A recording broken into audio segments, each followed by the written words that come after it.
Master Your Mindset Radio, episode 72. Welcome to Master Your Mindset Radio, the show where we empower you to conquer limiting beliefs and transform your world with your gifting and purpose. Now for your host, Elizabeth Nader. Welcome back, everybody, to a new podcast and a new year. Happy New Year. My topic today is very relevant to this time of the year. And no, it's not about resolutions, it's about resistance. And if you don't know what that is, you actually will realize you've experienced it many times in your life. You've just never put a name to it.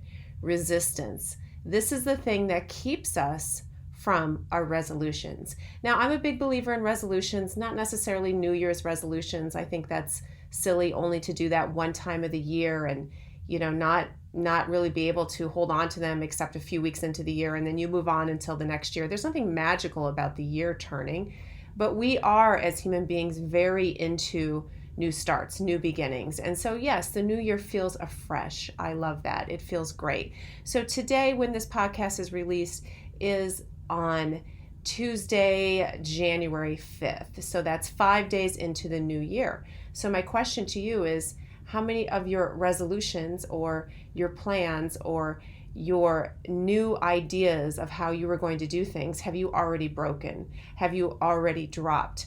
Have you already stumbled through? Maybe none yet, maybe none, but some of us already have struggled with things that we dreamt about changing as that ball dropped on Times Square and the New Year's came in. But you know what? It's normal. I want to talk to you today about resistance because it is such an important topic to understand, because it is part of our life. As long as you're breathing, you experience resistance, and it's not always bad. So I want you to understand it, understand how it shows up, and how you can overcome it. If you have read my book, you know I have a 14-step process to overcoming limiting beliefs. And step number 13 in that process is titled Face and Overcome Resistance. Why? Because I know anytime we try to do something meaningful, something worthwhile, changing our mindset, changing habits, anything like that, we can meet resistance. It's one of the most certain forces that will rise up against us when we try to do something worthwhile, something meaningful, something creative, healing, something spiritual, just anything positive.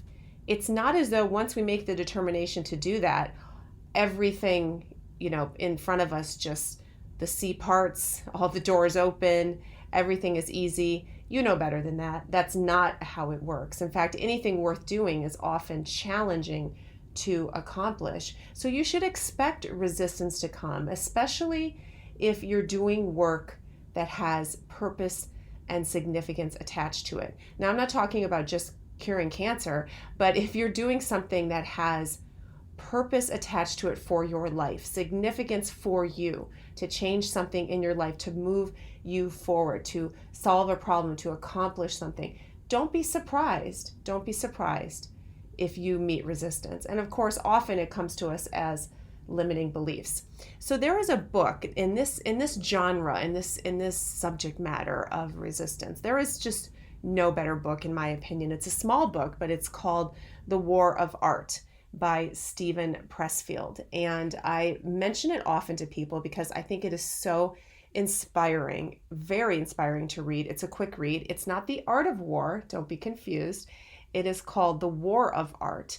And it really is for people that want to break through blocks. And it's written a lot towards, creative people and writers, artists, people trying to create something, maybe entrepreneurs, people who are inventing, whatever. But it actually applies to all of us because, as I said before, any endeavor that is worthwhile will meet resistance. And that includes things that are creative. So if you are struggling with resistance, if you struggle with that and you struggle with blocks or the inability to get motivated or the idea that you get so excited about a new way to go in your life or a new concept or idea or habit or business or whatever, and then you just get stopped time and time again, get this book, read about it. I'm going to give you a little insight into it today, but I want you to know it is such an important topic. That's why I actually put it in my 14-step plan, that you will meet resistance, you will experience resistance, and that you need to overcome it. In fact, when I was writing my book, I experienced resistance. Every time I sat down to write, it seemed like something would come at me. Somebody needed something, the phone would ring, there'd be an urgent situation, I suddenly couldn't think straight, the dog wanted to go out. I mean, small things to big things. But every time I went to do something that was monumental, important, and of great value, I met some sort of resistance that I had to push through. And often it can just be something annoying and we don't see it as a big mountain to climb. And it can be a person, it can be a thing, it can be a feeling, but it happens. And if you start to think through in your life when you try to accomplish something, you'll recognize that you do, in fact, meet resistance. There's a great quote that the book that I told you about, The War of Art, sort of opens with. And he says, "Most of us live two lives, the life we live and the unlived life within us. Between the two stands resistance." Now that is an amazing quote. Think about it. If you've decided you're going to get healthy, get in shape, lose weight, and you go out and you purchase a Peloton, you invest in a gym membership, whatever you do, and you try really, really hard to commit yourself to this, what happens to you? You have this vision, right, of what you're going to become. You think, I am going to do this. I can see my new life. I can see it happen. And before you know it, you have laundry hanging off that Peloton. Before you know it, you haven't been to the gym in 2 months. You are meeting resistance. You dedicated yourself to doing something. And before you know it, everything else gets in the way. And that thing that you wanted to accomplish is no longer possible in your mind because everything else has crowded it out. Resistance is a powerful and toxic force. In fact, the author of The War of Art says resistance is the most toxic force on the planet. It is the root of more unhappiness than poverty, disease, and death. To yield to resistance deforms our spirit. It stunts us and makes us less than we are and were born to be. If you believe in God, you must declare resistance evil, for it prevents us from achieving the life God intended when He endowed each of us with our own unique genius. So it goes beyond just losing weight. It goes beyond just that Peloton with the laundry hanging off of it, right? I mean, that's just one example. There are so many unwritten books. There are so many businesses that haven't started. There's so many degrees that haven't been completed. There are so many promotions that haven't been obtained. There are so many people that you haven't met, so many friendships you haven't pursued, so much that you haven't done because of resistance, because of what's getting in the way from you really experiencing your purpose, because purpose is full of many small decisions and many small factors in your life that all work together to come together to create purpose and to create destiny. So resistance is really, it's our enemy. It's our enemy to our purpose. We have to push through it. What is resistance? It can be any number of things. And maybe as I've given you some examples here, you yourself have thought about what resistance is. It can be a person. It can be emotions. It can be, just limiting beliefs you've held on forever. It can be other people in your life who are determined to just make things difficult for you. It can be yourself. Your own flesh gets in your way, right? It can be your laziness. It can be so many different things that pop up as resistance. But what we do know is that if it's worth doing, and I think anyone who's accomplished anything will tell you, if it's worth doing, you will meet resistance, whether it's from within you, inside of you, whether it's from someone else or just a circumstance that happens. So let's talk about the qualities of resistance, because I talk about it as though it's a person almost, it's an entity, and in some ways it is. It has a lot of different qualities, and while you cannot touch, feel, hear, smell resistance, you can feel it, right? You can feel it in your spirit. You experience it. The author talks about it almost as like an energy field. That energy field that calls to you to go work out, that calls to you to paint that picture, right? That calls to you to write that book, to make that phone call, to apply for that job. It's definitely a feeling. It's definitely something that you feel in your soul and in your spirit. So let me give you some aspects of what resistance feels like, or I should say, some characteristics of resistance. And this is from the author in the book, The War of Art. He says that resistance is invisible, it's internal, it's insidious, it's implacable, it's impersonal, it doesn't care who you are, it's infallible, it's fueled by fear. Oh, that is so true. There is fear again, right? Fear fuels resistance. Fear holds you back. It is universal. Everyone experiences it. It never sleeps. It plays for keeps. It only opposes in one direction. So resistance is only there to keep you from moving forward. You're just fine moving backward. You're not going to meet any resistance moving backward, but resistance will oppose you moving forward. It is most powerful at the finish line. Well, that's amazing and so true. Think about that. Resistance is most powerful at the finish line. How many times have you given up on something when you were almost there? That is practically one of the most famous stories that gets told about athletes, about writers, about high achievers, about those who almost gave up right before the finish line but pushed through, and those who did give up right before the finish line. And they could not push through resistance because it gets most intense right before the finish line. And of course, when you are physically tired, when you are spiritually tired, resistance then obviously can have its way with you much more easily. And often right before we complete something, right before the finish line, is when we have the most physical and spiritual and mental exhaustion. And resistance then often has its way. So it is most powerful at the finish line. It recruits allies. Oh, that's interesting. Resistance recruits allies. Now that's where other people come into play in our lives.